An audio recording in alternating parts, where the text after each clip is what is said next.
दोस्तों, जो काम पूरा पाकिस्तान मीडिया और वहाँ की प्रोपेगेंडा मशीनरी 1 महीने में नहीं कर पाई थी, वही काम राहुल गांधी जी ने सिर्फ 15 सेकंड में कर दिया। जी हाँ, 3 जून को भोपाल में उन्होंने एक ऐसा बयान दिया जिसे पूरे पाकिस्तानी मीडिया ने लपक लिया है। राहुल गांधी जी ने एक प्रोग्राम में कहा, अमेरिका के राष्ट्रपति डोनाल्ड ट्रंप का मोदी जी के पास फोन आया और बोले, नरेंद्र सरेंडर। और इसके जवाब में भारतीय प्रधानमंत्री नरेंद्र मोदी जी ने बोला, जी हुजूर। राहुल गांधी का यह बयान सामने आते ही पूरी पाकिस्तानी मीडिया ने उसे लपक लिया। और तो और पाकिस्तान के रक्षा मंत्री ख्वाजा आसिफ ने भी कहा कि अब तो अपोजिशन लीडर भी मान रहे हैं कि भारत ने सरेंडर कर दिया है। अब राहुल गांधी जी के इन बयानों पर लोगों के बहुत एतराज है।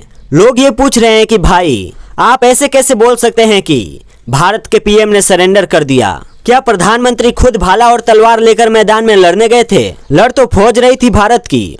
और अगर आप यह बोलते हैं कि भारत ने सरेंडर कर दिया, तो आप प्रधानमंत्री का नहीं, अपनी सेना का अपमान करते हो। दूसरी बात, भारत पहले से ही इतने दिनों से चाइना और पाकिस्तान के झूठ से लड़ रहा है। विदेशी अखबारों में बैठे इन देशों के एजेंटों के चलाए नैरेटिव से भारत लड़ रहा है। यहाँ तक कि भारत सरकार ने इस नैरेटिव वॉर को जीतने के लिए अपना पूरा का पूरा डेलीगेशन विदेशों में भेजा हुआ है। ऐसे टाइम में देश के अपोजिशन पार्टी का नेता ही ऐसी बातें क्यों कर रहा है जो अपने ही देश के खिलाफ चली जाए? आप जरा सोच के देखिए। शशि थरूर और बाकी नेता पिछले 1 हफ्ते से दुनिया भर में घूम घूम कर यह बता रहे हैं कि 22 अप्रैल को पाकिस्तान ने भारत पे हमला किया है। इस हमले के बदले में हमने पाकिस्तान के 9 आतंकी ठिकानों पर हमला किया है। फिर जब पाकिस्तान नहीं माना तो हमें उनके एयरबेस पर भी हमला करना पड़ा। ये रहे भारत के हमले के सबूत। मतलब ये लोग पूरी दुनिया को कन्विंस करने की कोशिश कर रहे हैं कि भारत को ऑपरेशन सिंदूर में ये सक्सेस मिली है। लेकिन ठीक इसी टाइम राहुल गांधी बोल देते हैं कि भारत के पीएम ने सरेंडर कर दिया है। आप खुद सोचिए, दुनिया ऐसे टाइम में क्या सोचेगी? आज पाकिस्तानी नेता इन्हीं राहुल गांधी का बयान विदेशों में सुना रहे हैं। पाकिस्तानी चैनल इन्हीं राहुल गांधी के इस बयान को चलाकर अपनी मूर्ख जनता को कन्विंस कर रही है कि ये देखो, भारत हमसे 3 दिन की लड़ाई में हार गया था। और यह बात अब भारत के नेता भी कबूल कर रहे हैं। ऐसे में सवाल यह है दोस्तों कि क्या हम अपने ही नेताओं की वजह से इस नैरेटिव वॉर में पिछड़ रहे हैं? क्या हमारे अपने ही लोगों की वजह से पाकिस्तान को 3 दिन की लड़ाई में हराने के बावजूद दुनिया हमें हारा हुआ मान रही है? और आखिर क्या रीजन है कि आज की तारीख में असली लड़ाई जीतने से भी ज्यादा बड़ा होता है नैरेटिव वॉर जीतना? मतलब हकीकत चाहे कुछ भी हो, लेकिन दुनिया उसी बात को मानती है या सच माने जो आप बोल रहे हैं। मगर ये होगा कैसे? पर इससे पहले कि हम लोग आगे बढ़े, दोस्तों, फर्ज कीजिए कि क्लास में 2 बच्चों की लड़ाई हो जाए। एक सिचुएशन देता हूँ आपको, ठीक है? सोचिए, इस लड़ाई में एक शरारती बच्चा पहले दूसरे बच्चों को टांग मारकर गिरा दे।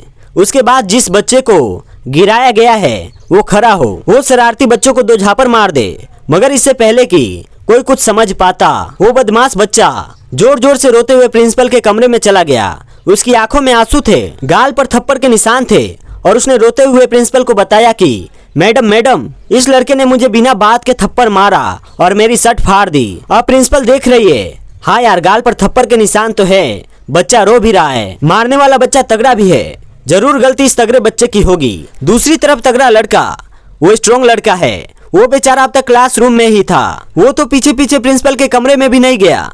और धीरे धीरे खबर ये उठने लगी कि तगड़ा बच्चा बुली करता है, परेशान करता है। अब आप ये मान लो कि भारत पाकिस्तान के केस में ये तगड़ा बच्चा भारत है। दुनिया ये नहीं देख रही कि पाकिस्तान आज रोता पूरी दुनिया को क्या बता रहा है कि देखो, भारत ने हमारे को घर में घुस के मारा, मिसाइलें दागी। दुनिया ये नहीं सुन रही कि भारत ने ऐसा क्यों किया।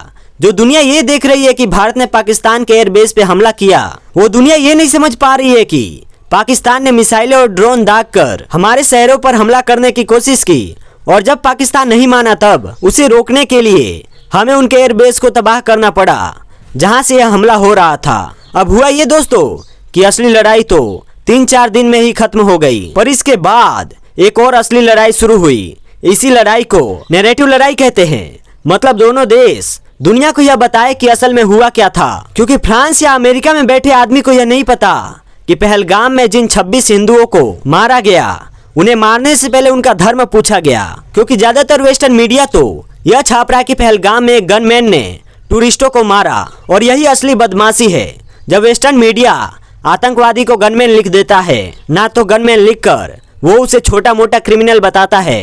वेस्टर्न मीडिया जब यह नहीं लिखता कि जो लोग मारे गए हैं उन्हें मारने से पहले उनका धर्म पूछा गया, कलमा नहीं पढ़ पाए तब उन्हें मारा गया, तो रिलीजियस किलिंग को भी नॉर्मल किलिंग बताकर लिखते हैं और यहीं पर वो उस क्राइम को कम कर देते हैं।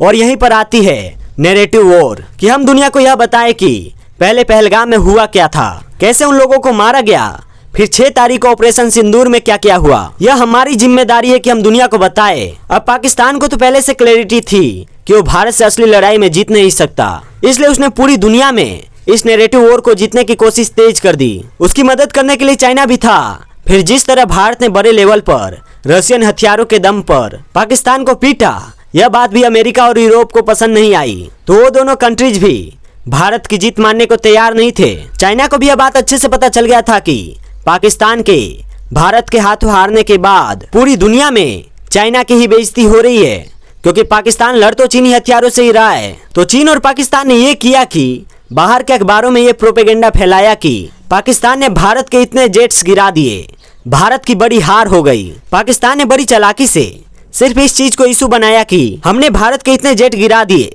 इसका मतलब है कि हम जीत गए। अब मुझे ये कहने में कोई हर्ज नहीं है दोस्तों कि भारत में भी बहुत सारे लोग उसके इस प्रोपेगेंडा में फंस गए। इमेजिन करो, भारत और पाकिस्तान में वनडे मैच चल रहा है। पाकिस्तान की टीम ने पहले खेलते हुए 50 ओवर में 150 रन बनाए, ऑल आउट हो गई। अब जब भारत के चेस करने की बारी आई तो पहले रोहित शर्मा सस्ते में आउट हो गए, फिर कोहली, उसके बाद शुभमन गिल और श्रेयस अय्यर ने बड़ी आसानी से सिर्फ 25 ओवर में ये टोटल चेस कर लिया और भारत 8 विकेट से मैच जीत गया। अब इस सिनेरियो को आपने इमेजिन कर लिया ना। अब आगे बढ़ते हैं। अब मैं आपसे पूछता हूं कि इस मैच में सबसे ज्यादा चीज क्या मैटर करती है? यही ना कि भारत 8 विकेट से मैच जीत गया। और अब बात भी भारत की जीत पर होनी चाहिए, लेकिन पाकिस्तान तो पाकिस्तान है, वो हार जीत की बात ही नहीं कर रहा है। वो इस बात से खुश है कि उसने रोहित और कोहली को सस्ते में आउट कर दिया। जब भी उसे मैच के रिजल्ट के बारे में पूछो तो क्या बोलता है कि पहले तुम ये बताओ कि हमने कोहली को सस्ते में आउट किया कि नहीं किया। और हैरानी की बात यह है कि भारत में बहुत सारे लोग इस बात पर बैकफुट पर आ गए हैं। वो भी यही बोल रहे हैं कि हाँ भाई, कोहली तो सस्ते में आउट हो गया। और पाकिस्तान उनके बयान को आगे रखकर क्या बोलता है कि ये देखो, हमने कहा था ना कि कोहली को हमने रन नहीं बनाने दिए। तो दोस्तों, डिप्लोमेसी की लैंग्वेज में इसे ही नैरेटिव वॉर कहते हैं। मतलब बात तो होनी चाहिए थी ना, भारत पाकिस्तान में कौन जीता, पाकिस्तान ने क्या किया। बड़ी चालाकी से नैरेटिव बना दिया कि हमने कोहली और रोहित को सस्ते में आउट किया, है कि नहीं। और यह कहने में कोई हर्ज नहीं है कि ऑपरेशन सिंदूर को लेकर भी पाकिस्तान यही कर रहा है। वो यह बात कर ही नहीं रहा है कि 4 दिन चले ऑपरेशन में उसके 9 आतंकी ठिकाने तबाह हुए, 11 एयरबेस तबाह हुए, उसके कितने फौजी मारे गए, कितने रडार, जेट्स और डिफेंस सिस्टम बर्बाद हुए। पाकिस्तान बस इस बात को लेकर बैठा है कि हमने भारत के इतने जेट्स गिरा दिए। अरे ओ ग्रोसरी वाले आदरणीय चाचा, भारत के 1, 2 या 3 जेट गिरे, बात यह इम्पोर्टेंट नहीं है। टेस्ट मैच के पहले सेशन में 4-5 विकेट गंवाने के बाद भी टीमें टेस्ट इनिंग से जीत जाती है। अगर ऑपरेशन सिंदूर के इनिशियल फेज में कुछ जेट गिरे भी तो क्या फर्क पड़ता है। मैटर ये करता है कि उसके बाद हमने पाकिस्तान को कितनी बुरी तरह कूटा। लेकिन पता नहीं क्यों भारत में बड़े से बड़े जर्नलिस्ट और कुछ और भी लोग जरूरत से ज्यादा इस बात पर जवाब मांग रहे हैं कि हमने कितने जेट गंवाए। वेल, अगर आप मुझसे पूछे तो हमें ऐसे बयान देने से बचना चाहिए। रीजन बड़ा सिंपल है। पहला रीजन तो यह है कि अगर हमने अपने सेट टारगेट अचीव कर लिए हैं तो यह बात मायने ही नहीं रखता है कि हमने जेट गंवाए या नहीं। दूसरी बात, अगर नुकसान हुआ भी है तो उसे एक्नॉलेज करके अपने दुश्मन को एक साइकोलॉजिकल विक्ट्री क्यों देना। तीसरी बात, जब हम ये जानते हैं कि ऑपरेशन सिंदूर चल रहा है तो उस चलते हुए ऑपरेशन के बीच में हमें वैसे भी यह बात बिल्कुल नहीं बोलनी चाहिए कि हमें नुकसान क्या हुआ है। और चौथी और सबसे इम्पोर्टेंट बात, जब हम ये अच्छे से जानते हैं कि हमारा दुश्मन बस इसी बात को मुद्दा बना रहा है कि उसने हमारे कितने जेट गिराए, तो हम उसी मुद्दे पर क्यों जस्टिफिकेशन दे रहे हैं। क्योंकि अगर भारत ने पाकिस्तान के सैटेलाइट बर्बाद किए, वहां के एयरबेस तबाह किए, तो हमने तो उसके सैटेलाइट सबूत दिए कि नहीं। उसी तरह अगर पाकिस्तान किसी चीज पर विक्ट्री क्लेम कर रहा है तो उसे खुद उसके सबूत देने दो। हम क्यों उसके बारे में बोल रहे हैं भाई। लेकिन पता नहीं क्यों ये कुछ बेसिक बातें हमारे यहाँ के कुछ लोगों को समझ में नहीं आती है। उसी तरह राहुल गांधी हो या फिर कोई और नेता जब ये बोलता है ना कि भारत ने सरेंडर कर दिया, तो क्या उसे यह नहीं पता है कि इस बात का क्या मतलब है। आपको पॉलिटिक्स करना है करो बाबा, लेकिन किसी एक ऐसे मामले पर पॉलिटिक्स आप कैसे कर सकते हैं जिसमें पूरे देश की इमेज खराब हो। अगर आप अपने पीएम को यह बोलते हैं कि हमने सरेंडर कर दिया, तो इसका मतलब यह है कि आप यह बोल रहे हैं कि हमारी आर्मी ने सरेंडर कर दिया। मतलब आप यह बोल रहे हैं ना कि एज अ कंट्री हमारी फौज पाकिस्तान से हार गई। और जब आप ऐसी बातें करेंगे तो आप पूरी दुनिया में अपने देश का सिर नीचा करेंगे। हम यह क्यों नहीं समझते कि एक तरफ पाकिस्तान के साथ चीन की ताकत है, अमेरिका और यूरोप का बास्ट मीडिया है,